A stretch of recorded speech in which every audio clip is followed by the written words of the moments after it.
financial support years ago to get us going. We have other donors who have seen that the sum is greater than its parts when we come together. And I think it's been evident throughout. We have organizations in the US and Canada, in Argentina, in Colombia, in the United Kingdom, and in Ireland, and in Hungary, in Egypt and Israel, in South Africa and in Kenya, in Australia and Indonesia. So the INCLO is endeavoring to look across all of these regions. Look, the COVID pandemic has been a global problem, but like many of you, I have been focused on these issues in a very narrow lens. You know, in my city, in New York, where I live, in my country, in the US, for my organization at the ACLU.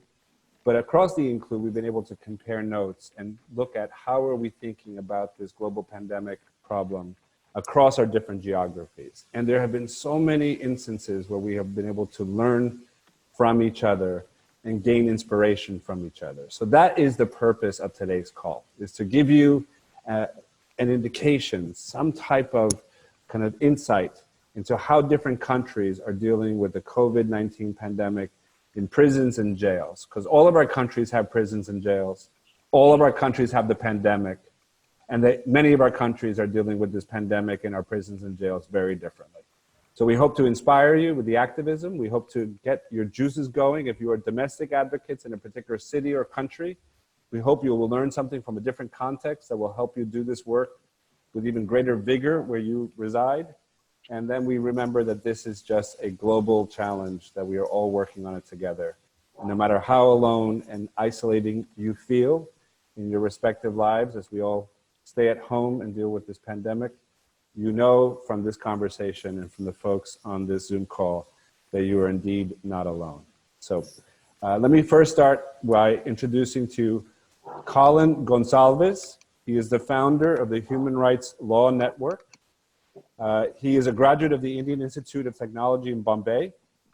He's a senior advocate in the Supreme Court of India. He's been a lawyer for longer than I, and I feel like that's been a long time, but Colin is an experienced, well-written, well-acclaimed member of the bar, both in India and globally. He was awarded the Right Livelihood Award in 2017. And so, Colin Gonsalves, if I can ask you now to tell us about how India and your organization, the Human Rights Law Network, is addressing the COVID pandemic in prisons and jails. Thank you, Anthony. I'm going to talk very rapid fire about the work done by lawyers and social activists in India, who, after the lockdown was implemented, went to the Supreme Court of India and the 28 high courts of the states and filed a series of petitions for the release of prisoners. Wait, let me start with prisons.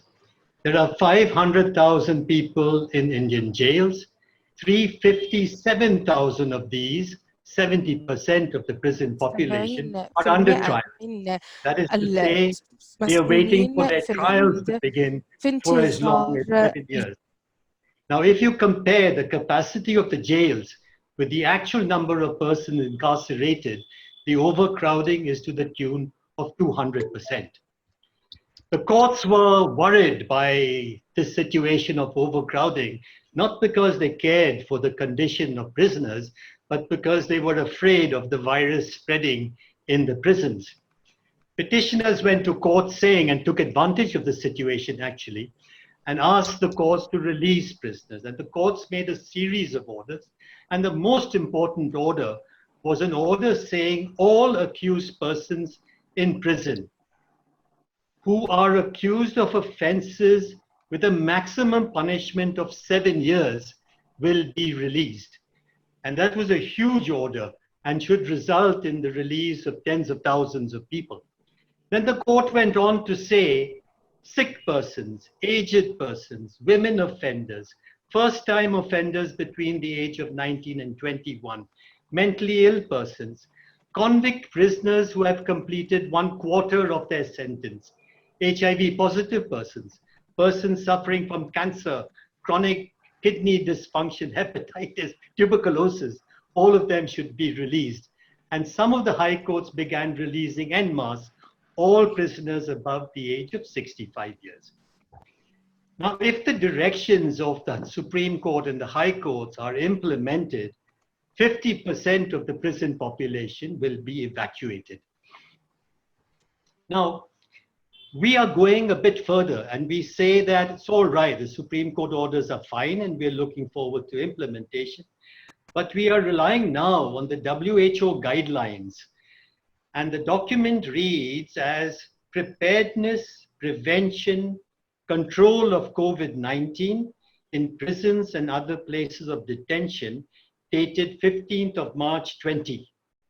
Now, the spacing provision in this document, if followed in India, would see another 25% of the prison population released. Then these guidelines were extended for institutions housing juveniles, beggars, women, and the mentally ill. There's a downside to this.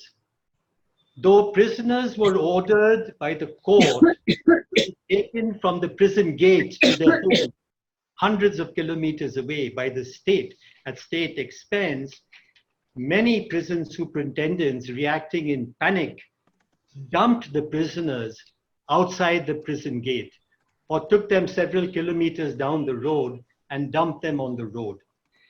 They, having no food and no place to stay and no transportation because the lockdown was 100% enforced, the prisoners were in dire straits, many of them walking hundreds of kilometers trying to get home.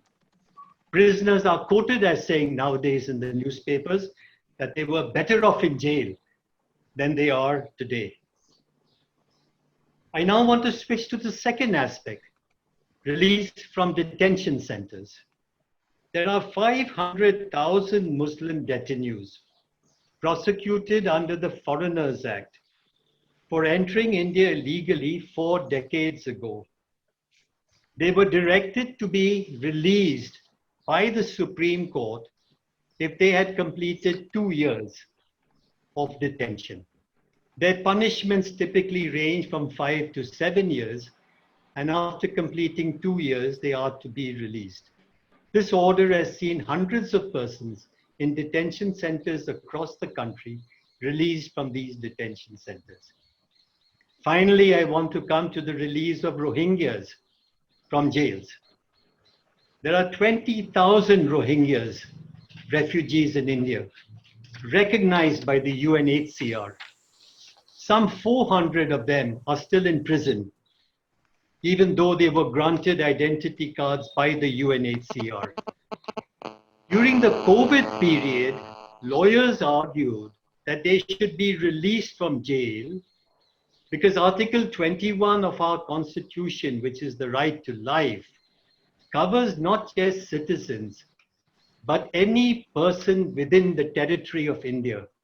And therefore the Constitution protects not just Indian citizens, but foreigners as well. Now, extending that argument to refugees, that their right to life is protected and they can't be returned. Because if they were to be returned, let's say to Bangladesh or wherever, they would be in jeopardy, their lives would be in jeopardy and they would suffer persecution. Courts have accepted this argument in some cases, and Rohingya refugees have been kept in India for granted bail and released. That's my submission. Thank you very much. Great, Colin, thank you very, very much. Can Udi, give me a thumbs up if you can hear me. Okay, gracias. Let's turn now to Udi Ofer, who is my colleague at the American Civil Liberties Union. He is my boss, I feel like most days. He is the Deputy Political Director and the head of the Liberty Division at the ACLU. Thank you, Anthony, and thank you, everyone. I am going to use a PowerPoint presentation. Anthony, وشكرا جزيلا للكل. Everyone will be able to see it. All right. So first of all, it is such an honor to be here because I feel like I'm among family. I was born in Israel to Russian parents. I grew up in the United States. spent time living in Guatemala, studying Spanish. I studied a bit of Arabic. So this feels very, very comforting, and it's really an honor to be here. So I'm going to try to fit a lot in 6 minutes, give you an overview of mass incarceration in the United States, what has COVID meant, and what we've been able to do in terms of decarceration. So look, all of the nations that we all reside in suffer from mass incarceration, but the United States is really in an outlier just when you look at purely the rate of incarceration in the United States. We have 2.3 million people incarcerated on any given day, and it's an incredibly decentralized system. In the United States, mass incarceration is largely a local and state issue. It is because of our federalist system, where of the 2.3 million people who are incarcerated, 90% are under state jurisdiction. Many of them are under local jurisdictions, county jails, city jails. We have seen a tremendous increase in incarceration rates in the United States since 1970. That is exactly the population that our public health experts are telling us are most vulnerable to COVID-19. We have an aging population, over 200,000 people in prison and jails in the United States who are over the age of 55. That's a 300% increase over the last 30 years. And we have a population that has medical needs even before COVID-19. 40% of people who are incarcerated in the United States suffer from at least one chronic health condition, like diabetes, like obesity, like asthma. And like most things in the United States, it is rife with racism. Black and Latino people in the United States represent a majority of the incarcerated population, even though the two populations are only about 28% of the adult population. Black men in particular face rampant racism in the United States. This is because of a history of slavery and Jim Crow in the United States and continuing structural and direct racism. And finally, you know, again, we're an outlier. I mean, the United States is a rate of incarceration that is 6 times that of Canada, 9 times that of Germany, 16 times that of Japan, 19 times that of India. So again, all of the nations that we live in have a mass incarceration problem, but in the United States, it is particularly acute. So it is in that context that we now have this COVID-19 crisis. And as in other nations, you know, our prisons and jails can now withstand this pandemic, right? There is no social distancing. You're lucky if you get 3 feet in between people in our prisons and jails, let alone 6 feet, which is what's recommended by the CDC and the WHO.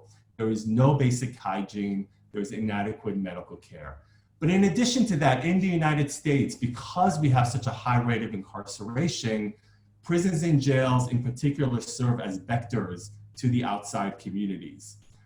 There are more than 11 million admissions a year into jails and prisons in the United States. Someone comes in and out of a jail or prison in the United States every 3 seconds. That doesn't even count the staff, where there are over 400,000 people who work in our nation's prisons and jails. So we have this tremendous mass incarceration crisis that is now coupled with this COVID pandemic, and we're seeing it in the data. So this chart that you see on the right represents the top 10 clusters of COVID in the United States, and 7 out of these 10 clusters are in prisons and jails in the United States. Here's, you know, one of the things that we're doing at the ACLU is we're actually tracking every single case of incarcerated individuals and incarcerated deaths. And here's the tracker that we've actually opened up to the public that shows you the extent of the problem.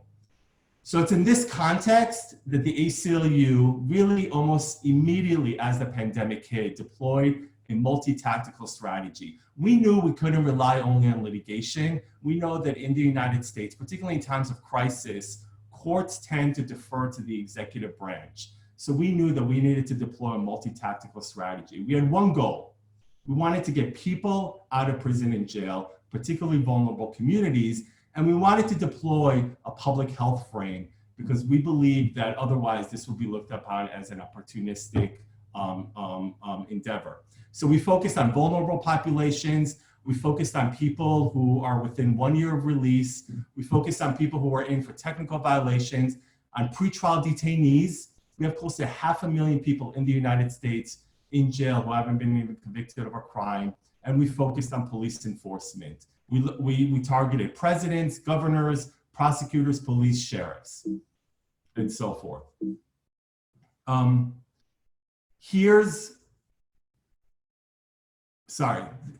the tactics that we deployed, as I mentioned, to achieve these goals were multi-tactical.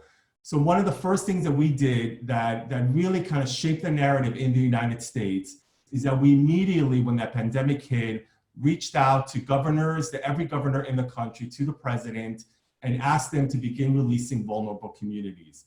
That tactic in and of its own led to more than 5,000 news hits across the country.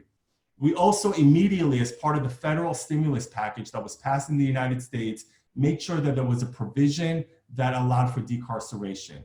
We also activated the ACLU base. The ACLU has millions of supporters in the United States. We immediately asked them to take action.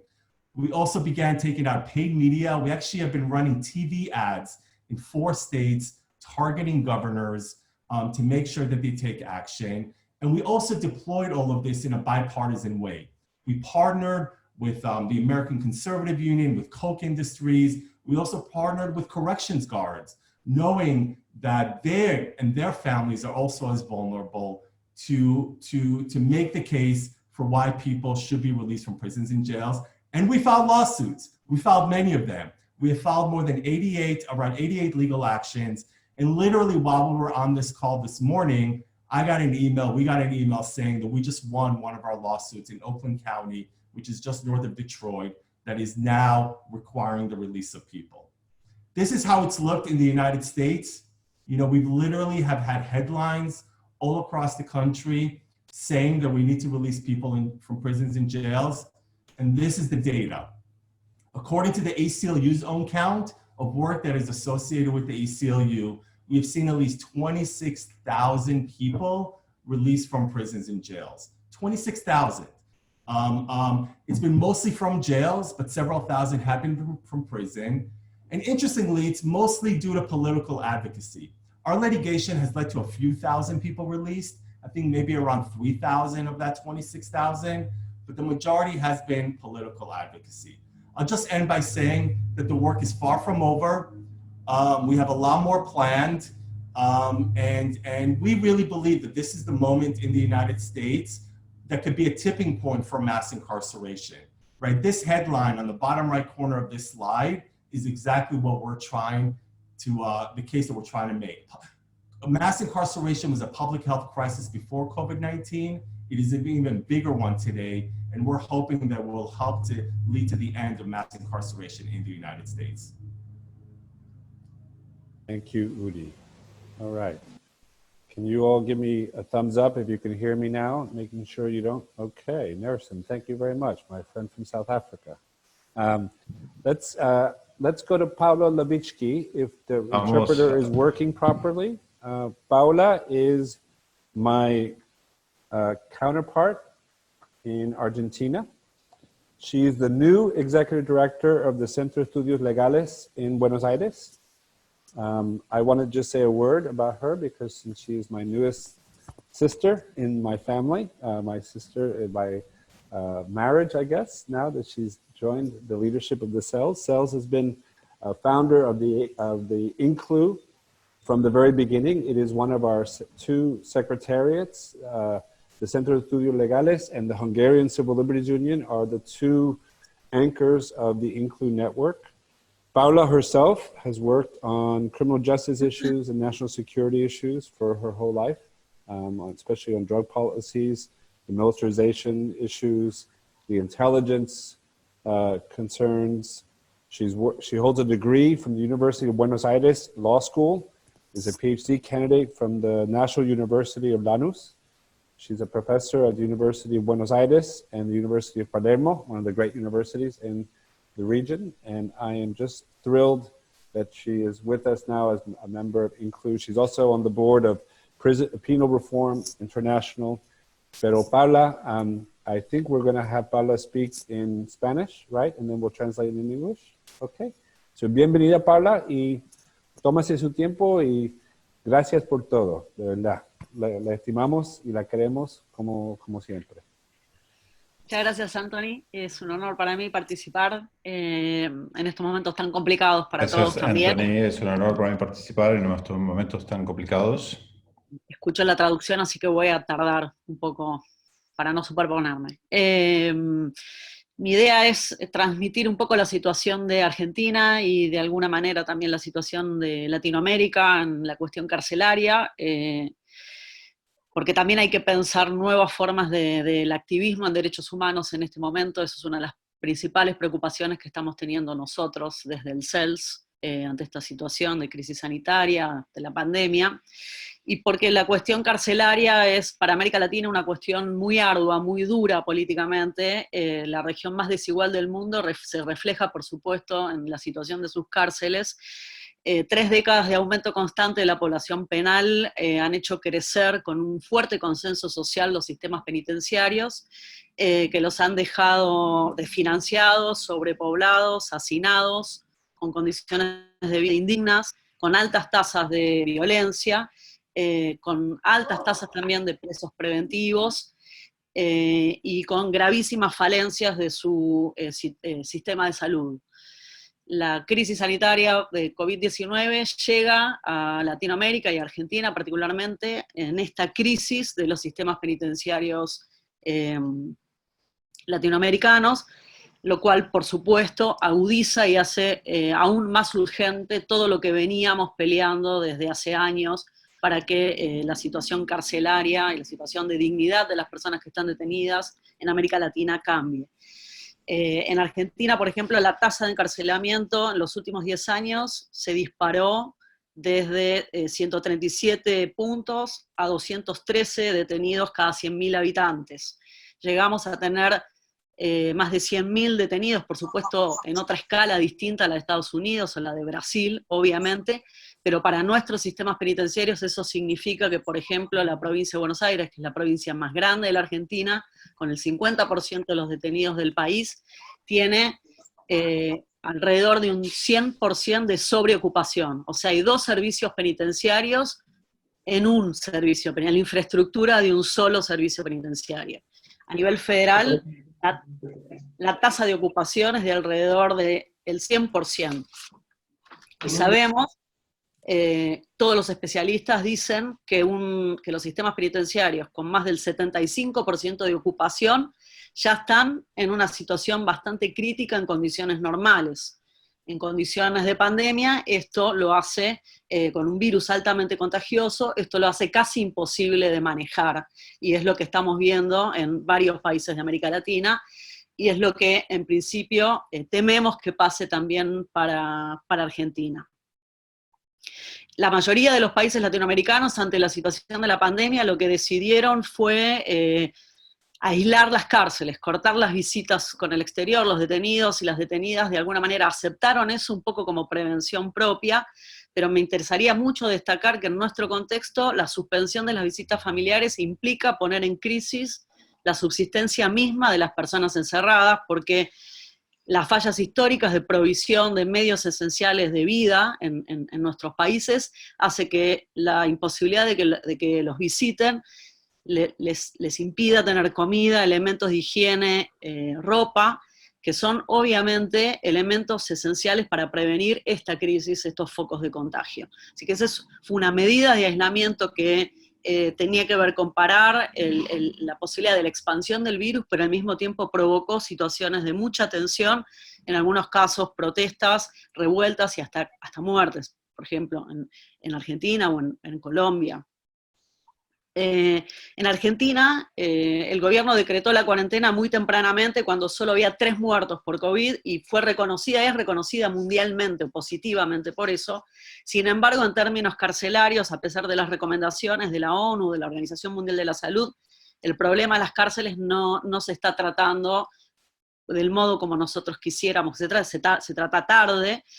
y se lo ha enfocado sobre todo en mantener este aislamiento tipo clusters vinculados a la intervención en la pandemia, lo que ha permitido ganar tiempo porque no se ha vuelto explosiva la situación todavía, pero ya sabemos que el virus entró a los lugares de detención y que tarde o temprano, sin una política central o activa para bajar los niveles de hacinamiento y para entregar los elementos de higiene, esto va a ser muy, muy problemático porque en las condiciones en las que viven es prácticamente imposible garantizar el aislamiento y la prevención del virus. Entonces, lo que podríamos decir es que a diferencia de otros países como Perú, como Chile, en donde se tomaron sí medidas centralizadas para bajar el nivel de encarcelamiento, Argentina optó por este aislamiento y al mismo tiempo por algunas propuestas o decisiones judiciales que habilitaron liberaciones por goteo, caso a caso, juez por juez, que demoró mucho la salida e implicó una falta de coordinación estatal que trajo muchísimos problemas. Trajo problemas entre los propios detenidos y trajo problemas para los familiares también, que están muy angustiados esperando que por lo menos las personas con alto riesgo puedan salir, lo cual esto no está sucediendo del todo, y al mismo tiempo trajo muchos problemas hacia afuera, porque la reacción social a las propuestas de liberación fueron tomadas con mucho temor por la sociedad argentina. Esto me lleva a una última reflexión para nosotros de lo más importante en términos de la intervención y del activismo en temas carcelarios.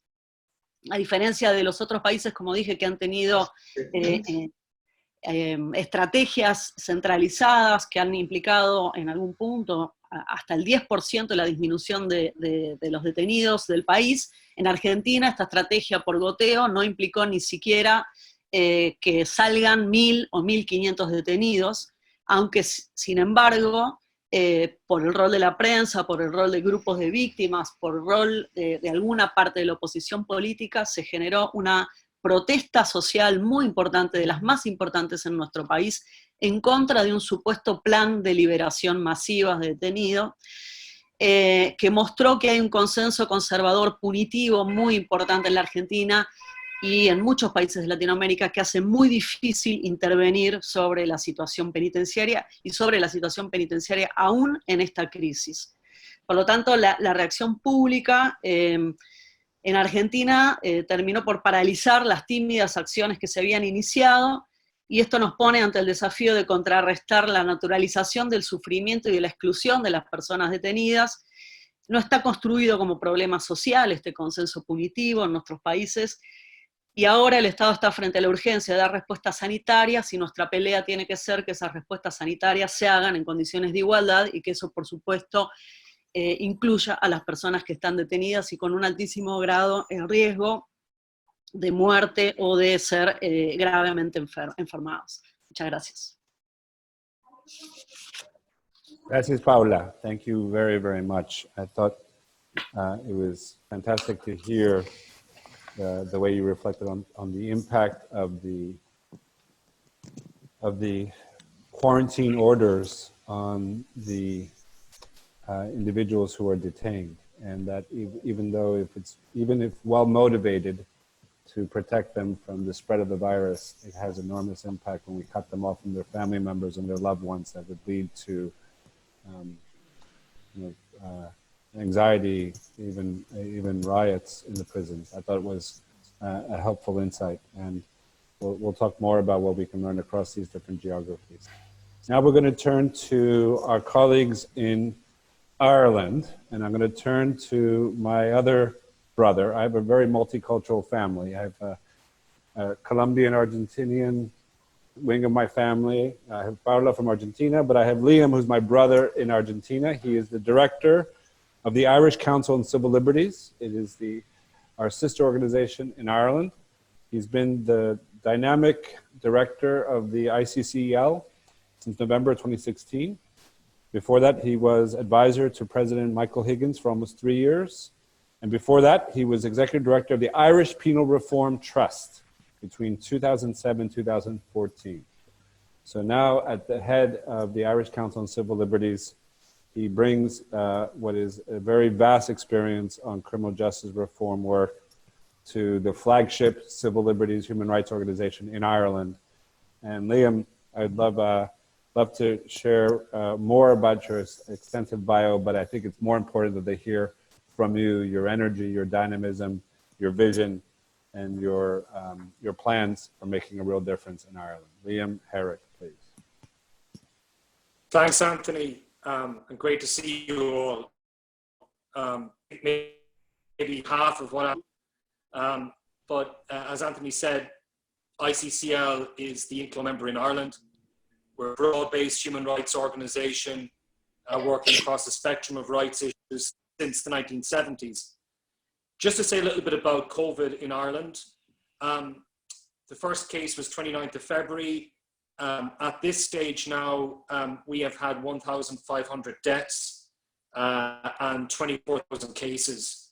The rate of deaths in Ireland is 323 per million, which is about, I suppose, half a day.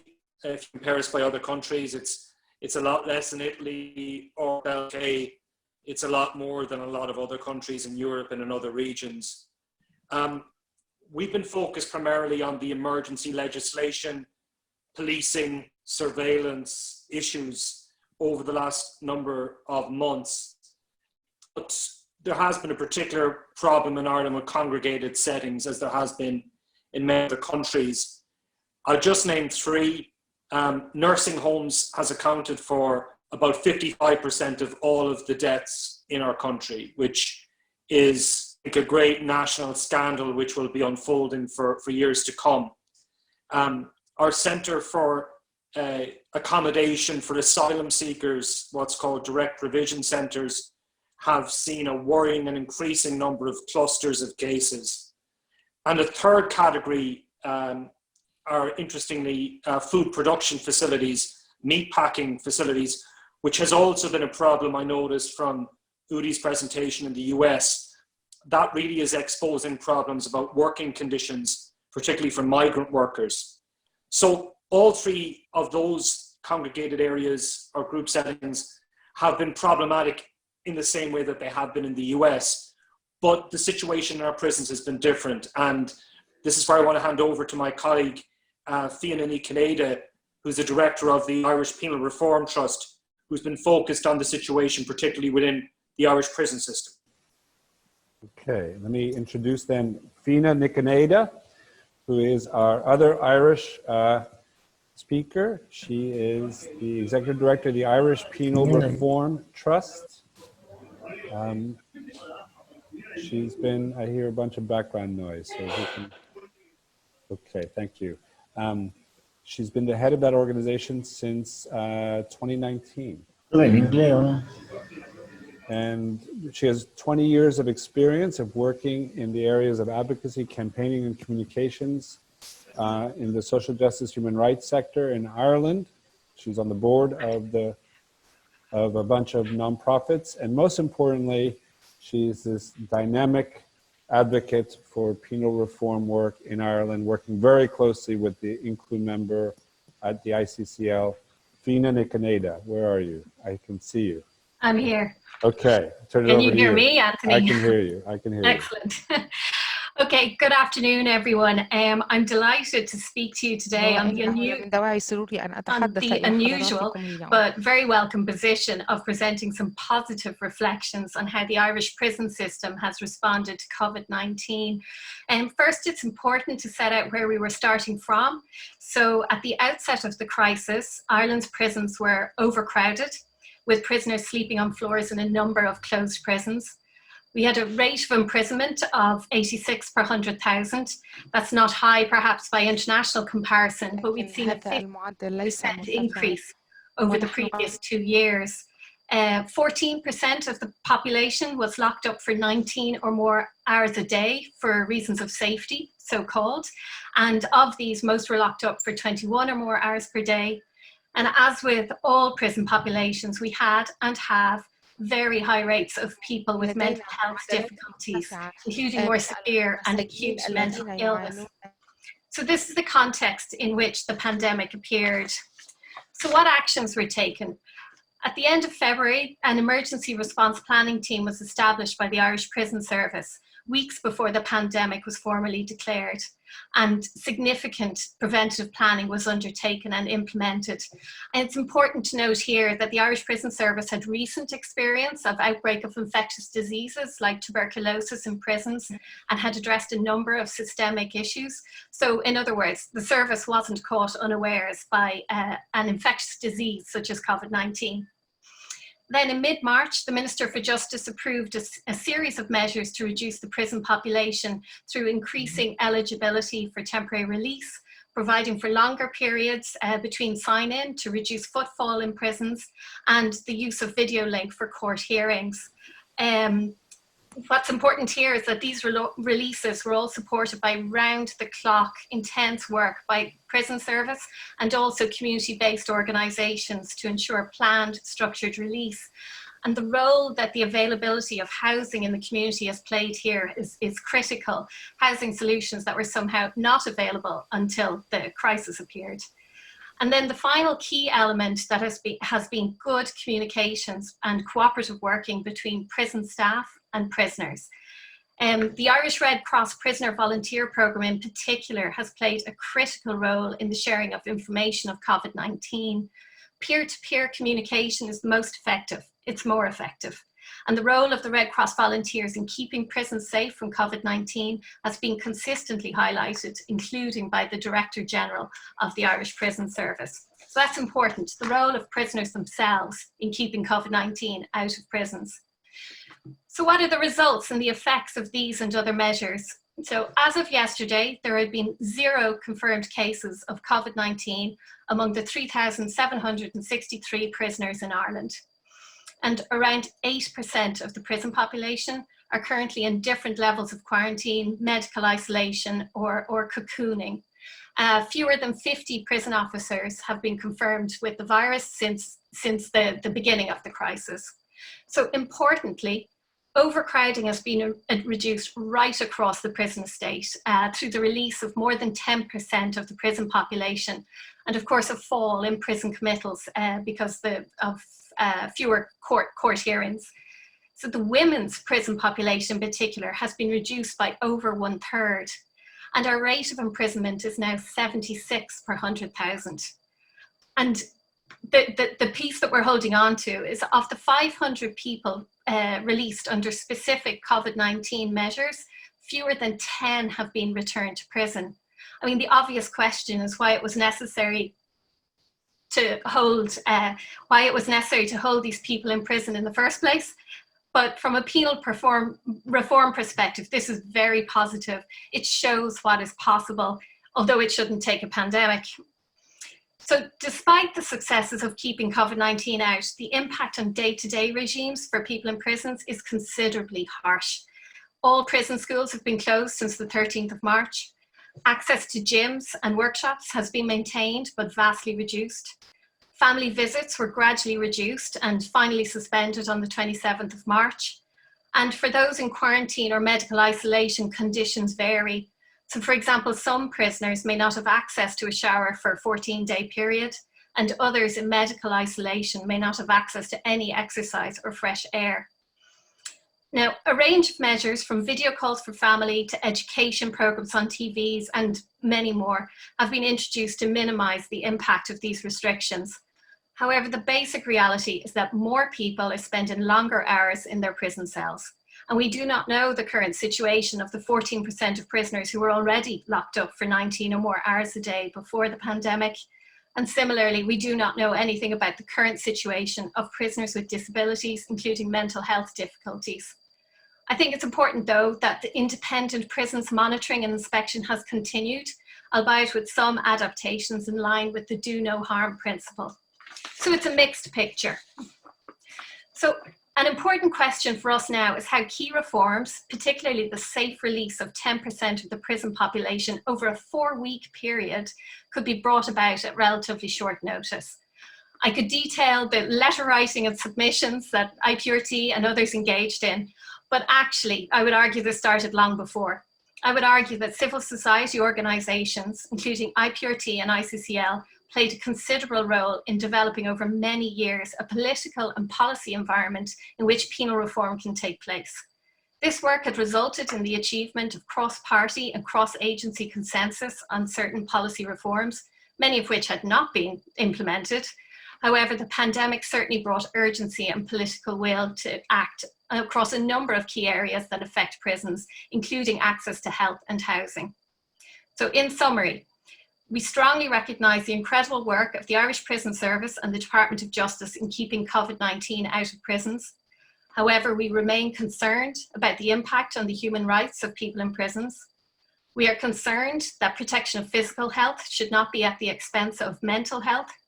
And we are concerned that current restrictions on prisoners' rights and regimes risk becoming normalised, particularly as we move from short-term emergency towards longer-term realities of living with COVID-19. But overall, the Irish experience shows us what is possible when there is political will for reform, and this is something that IPRT looks forward to building on in the future. Thank you. Thank you, Pina. Let me make sure I hear you correctly. You said it was a mixed picture, and yet you tell me that there are 0 cases of COVID in the Irish prisons and jails, and only 50 cases among officers, and that 8% of your prison population are either in isolation or quarantine to prevent against the crisis? Different forms, yeah. So we have 12. So yesterday there were 12 in medical isolation, about 150 in quarantine, and exactly 138 cocooning. So these are the over 70s and people with particular health, vulnerabilities to COVID-19. But the number of COVID cases you have, 0? 0. And 50 among the prison workers, prison officers? Officers, yeah, since the beginning of the crisis. So this is important for all of us who are advocates, right? Because there is always a North Star to look to. And it is the ability for us to say, we've done great in the US, but we can do so much more and we can demand so much more. If they can do it in Ireland, then why the hell can't we do it in Kentucky and Tennessee and Texas?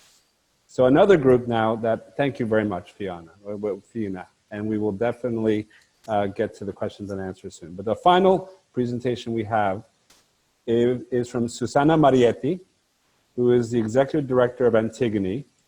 The National Coordinator of Antigone, she is, and that organization's been in existence since 1991, working on the rights and guarantees of individuals in the Italian penal and penitentiary system. Antigone is one of the primary advocates for human rights in Italy. It is one of the founding organizations of CELD, the Coalizione Italiana de Libertà e Diritto. It's the INCLO equivalent, the ACLU equivalent, if you will, in Italy, half of the human rights of all people. But Antigone in particular focuses specifically on criminal justice issues in Italy. It has had many public education campaigns. It has raised the profile of these issues for Italian society.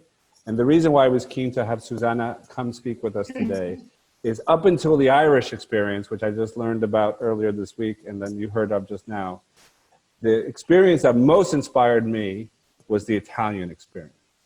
Because with a pandemic as strong as it is in Italy, what they've been able to accomplish in Antigone has been nothing short of miraculous to inspire criminal justice advocates all across the globe that change is indeed possible. So I give you to Susanna Marietti.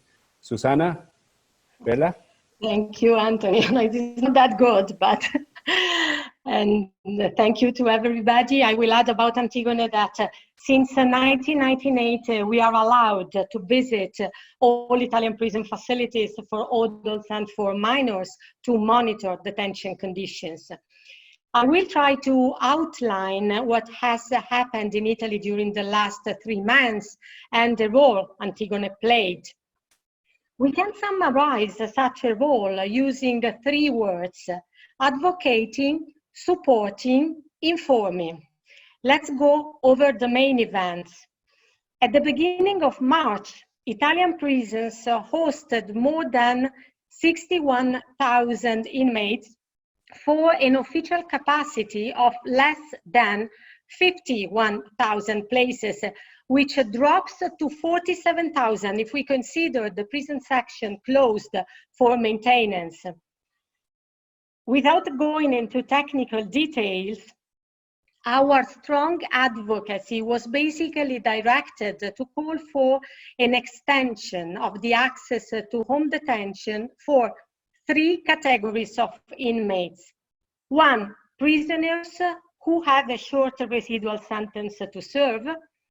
2, not dangerous prisoners who already benefit from external measures while returning to sleep in prison. 3, prisoners with health problems. On March 11, Antigone promoted an appeal on the topic together with the largest Italian trade union. Visits from family members to prisoners had been blocked, and in the same appeal, we asked the government to buy smartphones, usually banned in prison, as an agile tool for prisoners to communicate with relatives, obviously with the appropriate controls, but beyond the limits imposed by the law. We have partly succeeded. On March 17, the government issued a decree which included an extension of the access to home detention, but not as wide as we had hoped. On March 24, the Ministry of Justice reported to the Parliament that 1,600 smartphones to distribute in prison had been purchased. Additional 1,600 were purchased by a private donor with the mediation of Antigone. Today, prisoners are around 52,500. Inmates positive to COVID are 119, while staff members are 162. 4 inmates and 4 staff members died from COVID. In 2 months and a half, the number of detainees is decreased by 8,500 units, which is a pretty big result for us. In this context, 8,000 of how many, Susanna? 8,500 released? Yeah. Of how many were your total population in prison before? How many, pardon? La poblazione totale. Yeah, it was 61, something more than 61,000, as I mentioned, at the beginning of the pandemic, and now it's decreased of 8,500 units. Over so 15%. in 2 months and a half. Yeah, 15%. Yes. Grazie, grazie. 15%. And in this context, it is worth mentioning, as in April, a great public controversy broke out due to the release in home detention of some prisoners convicted for mafia-related crimes. The head of the Italian penitentiary system was forced to resign. But the vast majority of prisoners in Italy are not from mafia, rather are people with few economic and social instruments. And this introduces our supporting activity. At the beginning of March, Antigone set up a legal working group composed by around 60 between lawyers and experts to help prisoners to submit applications for home detention or for other needs. Our lawyers have drafted templates to apply for home detention under different circumstances. Since the beginning of the pandemic, Antigone Legal Group has dealt with around 400 cases. Unfortunately, we must also mention other events that have taken place. As soon as inmates had become aware that relatives' visits and most prison activities were about to be suspended for the lockdown, tough riots broke out in as much as 49 Italian prisons. The disorders lasted 3 days, March 7, 8, 9. 13 inmates died from ingestion of drugs during the riots. In the following days, Antigone received several reports from prisons about violent retaliations against the prisoners that occurred well after the end of the riot. Antigone's legal working group filed 4 complaints for torture related to 4 different prisons.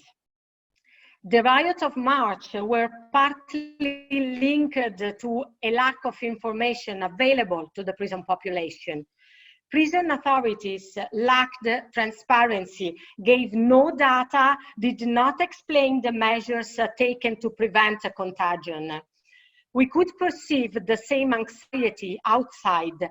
Antigone was literally flooded with requests for help from relatives of detainees who were desperate for lack of information about their beloved. And here comes the third word I mentioned at the beginning, informing. As soon as family visits were cut short, Antigone published on its website a map showing prison by prison the situation regarding the number of inmates and the staff members positive to COVID, the health measures taken, the possibility for prisoners to have access to phone calls and video calls. The map is continuously updated through information collected by the Antigone monitors of our regional offices, information obtained through lawyers of persons in custody, information provided by the MPM. The Italian MPM, who is the founder of Antigone and the former president of the European Committee for the Prevention of Torture, Mauro Palma, during this period has done a fundamental controlling work. Last week, the lockdown in Italy was loosened. Antigone will be fighting to return to its monitoring role. Thank you. Okay, you can see why the Italian experience is such an inspiration to me. If we were able to release 15% of our incarcerated population, our number would be more than 340,000 people, Udi, more or less? 360, yeah. That is phenomenal, Susanna. The Italians really have much to teach us about how you have dealt with this issue in the prisons and jails context. We have now 5 minutes before we close the end of the program. I want to have at least 1 or 2 round of questions. Put them in the chat. We will also get the chat printed out, and we will send around the questions to the panelists. If you have questions you want to ask that you are not able to ask directly of us, then do send them back to the INCLO website, and we will farm it out and get you answers to the questions. We lament the fact that the technical difficulties with the translations took away a lot of the kind of time we were hoping to have for interacting with you all. We have to work on the kind of technical side of this, but the INCLO is ambitious. We are global. We will do things that no one else has done before. We will do a simultaneous translation in 7 languages in real time. And so you can fault us for the execution, but you can't fault us for the ambition. And that is who we are. We're an organization that really is ambitious and reaches for the stars. Let me ask a quick question of my colleagues. As we work to deal with the release of individuals in prisons and jails, what do you think are the essential services that need to be put in place to make sure that those who are released, those who are the successful ones of our advocacy, are able to re-enter into society as well as they can? I was struck by the opening comment from Colin, who said that many of the individuals released from the Indian jails struggled with the fact that the conditions of their release were so bad that many of them had wished that they had not been released. That really kind of broke my heart from the beginning. So what do you think, Colin, if we could start with you, and then Colin quickly, Udi, Diana, Paola, what do you think are the essential re-entry support structures that need to be put in place to allow people to enter society as well as Colin, you want to unmute yourself? there are two or three things that need to be done apart from release. And the first is that when they are released, they must be taken by government buses and trains back to home. One. Second is when they get home, and we didn't realize this earlier, their families are reluctant to take them because they suspect that their family members in jail are infected with COVID. Third is when they get back, they find that their families are bankrupt. The families are destitute. They can't afford to feed another person, even though it may be a family member.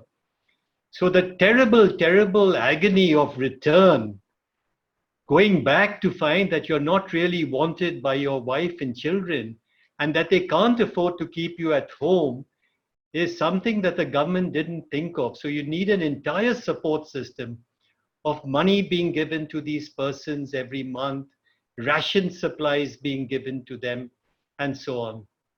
That's something no one has thought of.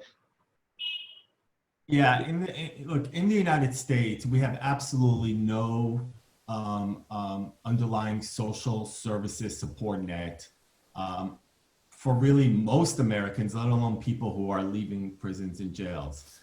We have nearly 50,000 legal restrictions on people when they leave prison and jail in the United States.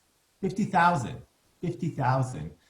Even before COVID, it was incredibly hard for someone to reintegrate back into society. It is one of the reasons the United States has one of the highest recidivism rates in the world. Our recidivism rates, depending on how you count it, is as high as 70%. It's because we have set up a structure where when you leave prison, you're a second-class citizen. You cannot access a lot of government benefits. And because it's such a decentralized system, we as advocates, we can't even fix it by just passing a law in Congress. We literally have to go city by city, state by state, jurisdiction by jurisdiction to change the laws.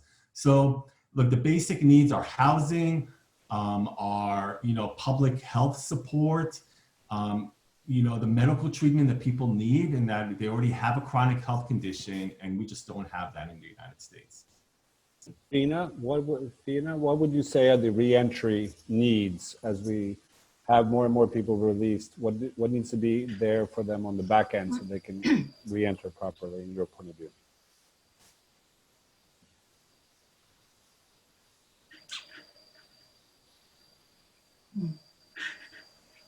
Can you hear me, Fina?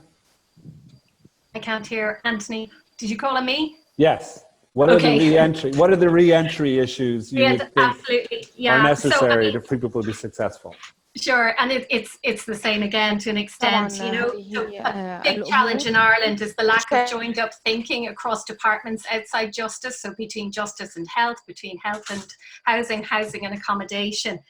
So the cross-agency cooperation has been a feature of the COVID-19 response, and one that we hope will be retained, and ideally supported by protocols and even legislative obligations to cooperate in future.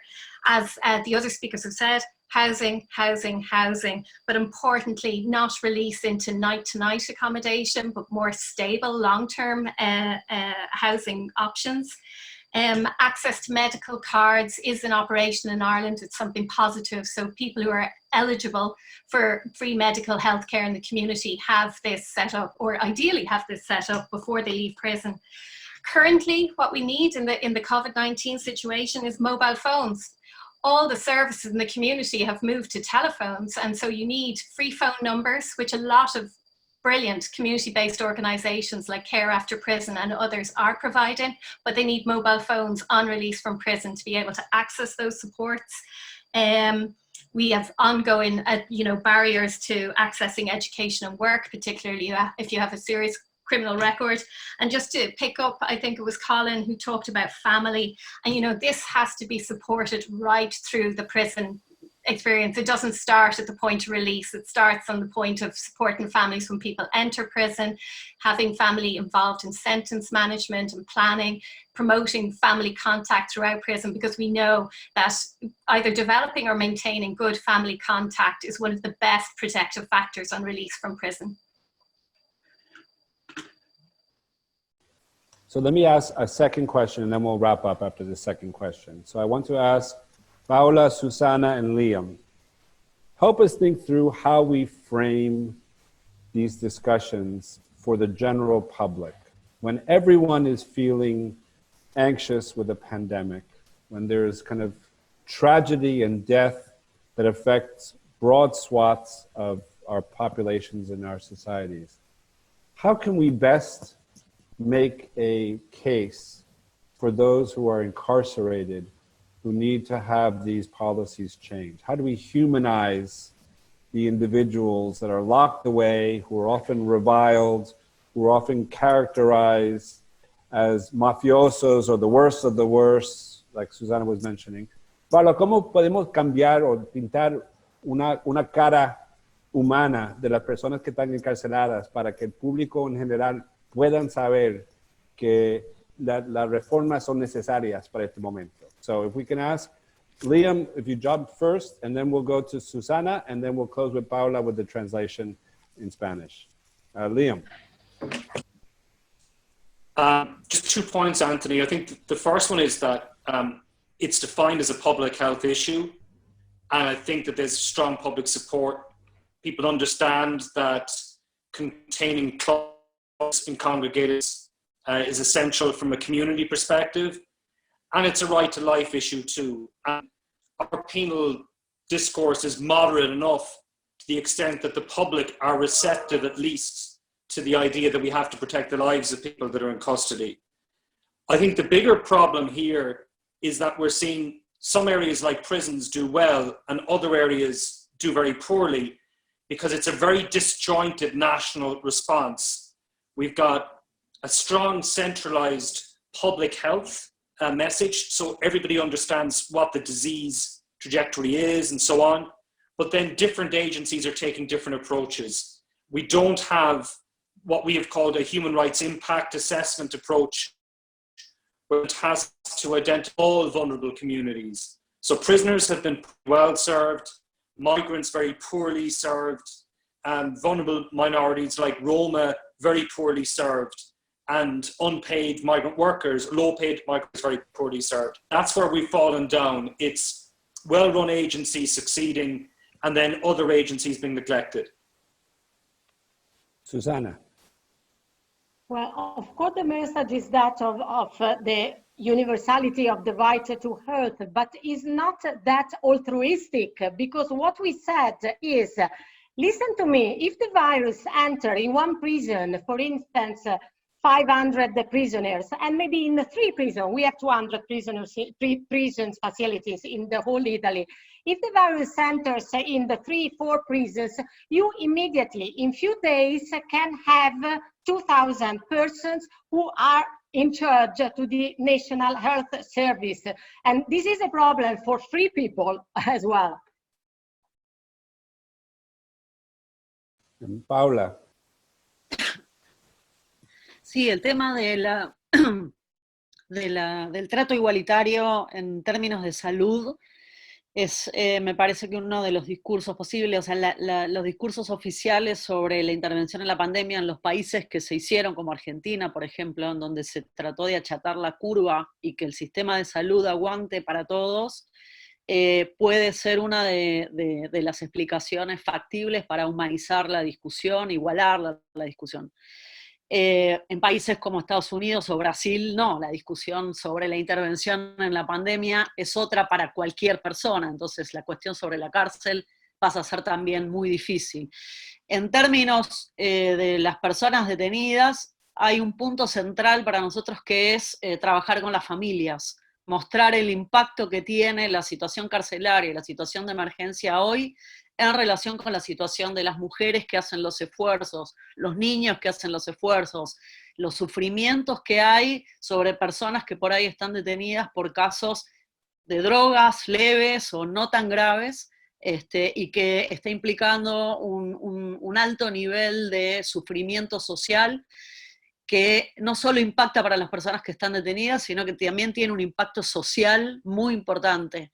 Eso me parece que para nosotros es uno de los discursos, la igualdad en el acceso a la salud como algo que todo el mundo está compartiendo hoy, y poner adelante las familias de los detenidos y el sufrimiento social que esto implica, y que no se siga repitiendo la idea de que se pudran en la cárcel, total es problema de otros. Gracias. Okay, let's do one rapid fire question, then we'll close up. There's a question in the chat from Edwin. If people are violating their stay-at-home orders, or these quarantining orders, whether they're local or national, are there criminal penalties associated with the violations of those stay-at-home or quarantining orders? Just a quick rapid fire. We'll go Colin, Udi. Yes or no? In India, people, if they violate the quarantining orders, you have to demute yourself. Yes, they are punished criminally, but I don't blame them for violating it, because the quarantine centers are worse than hell. It's incredible, the filth, the dirt, the kind of negligence in these centers. People will automatically run away. Udi, in the US? Depends on the jurisdiction, but in jurisdictions that are imposing criminal penalties, it's really against Black and Latino low-income communities. Liam and Faina in Ireland? We have criminal sanctions for people who are breaking kind of the movement orders. Very small number of arrests are charged so far. They're discussing introducing enforcement of quarantine. That's for people coming into the country, but we're advising strongly against it. We think legally enforced quarantine is a mistake. Fina, anything to add? والعقوبة على أو المعاقبة عليه ولكننا نحاول أن نقاوم ذلك. I don't think she can hear me. Susanna, in Italy, is there criminal penalties? We have had the criminal penalty for around 2 weeks in March, and then it was changed in an administrative one. Paula?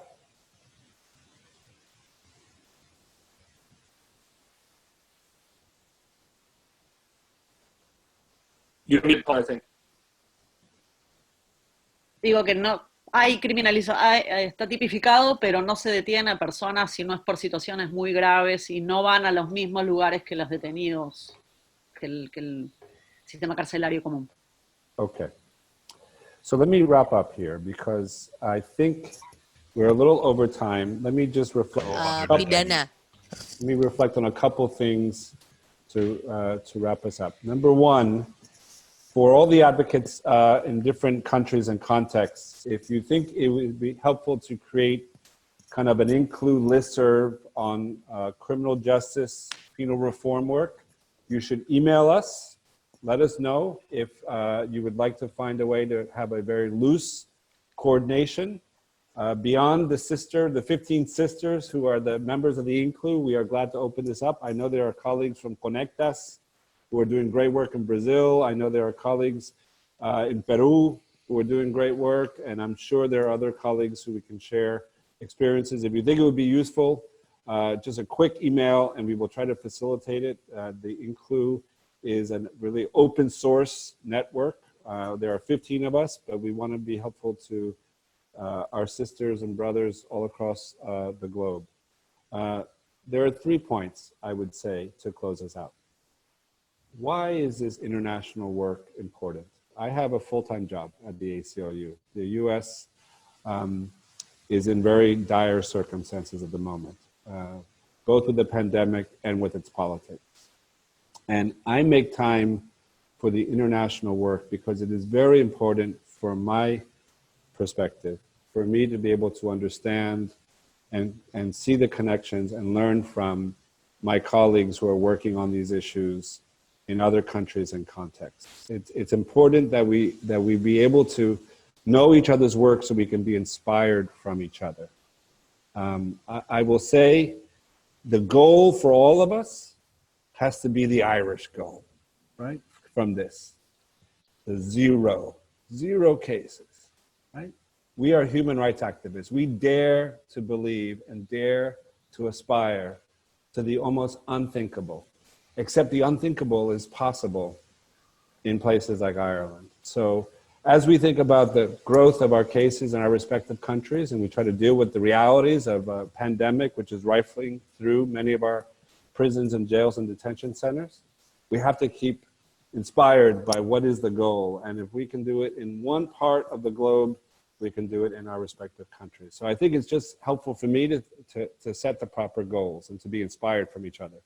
Second reason why the international work is so important is we can learn from each other's tactics, because we can kind of cut and paste from our respective contexts. You know, the kind of the way that Colin talked about the release of prisoners who are 65 years and over, categorically, no questions asked, that we can kind of begin to do the type of reentry efforts that Fiona and Liam and others described, that we can kind of think about the phones, the cell phones in prisons and jails.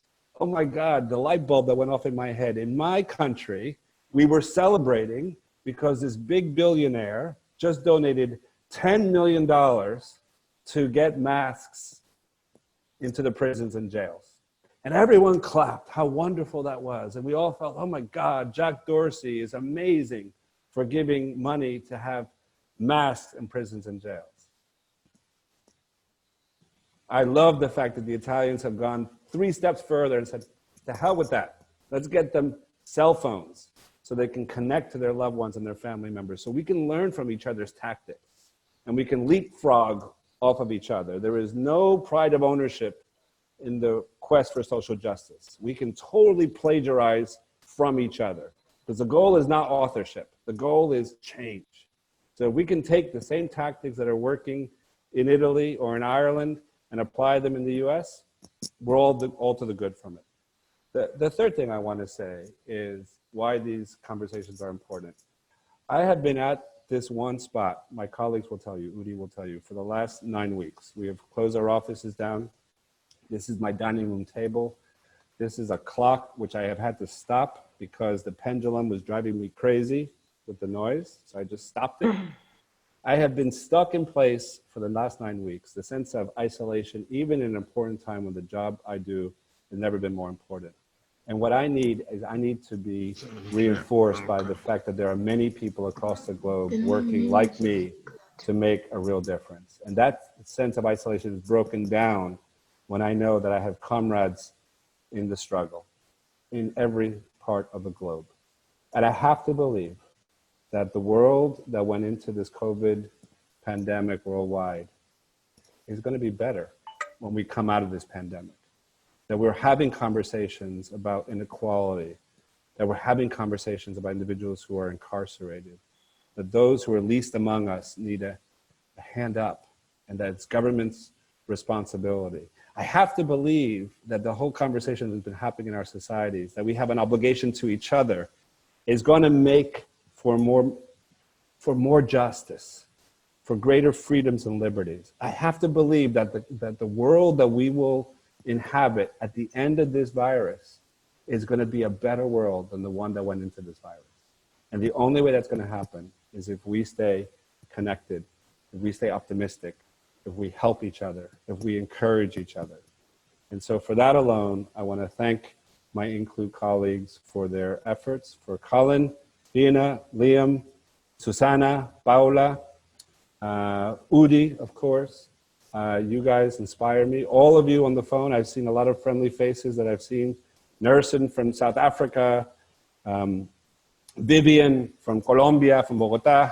It's amazing to see so many of our sisters and brothers across the globe. Stay optimistic, stay connected, stay ambitious. Don't accept anything but what we need and what we demand.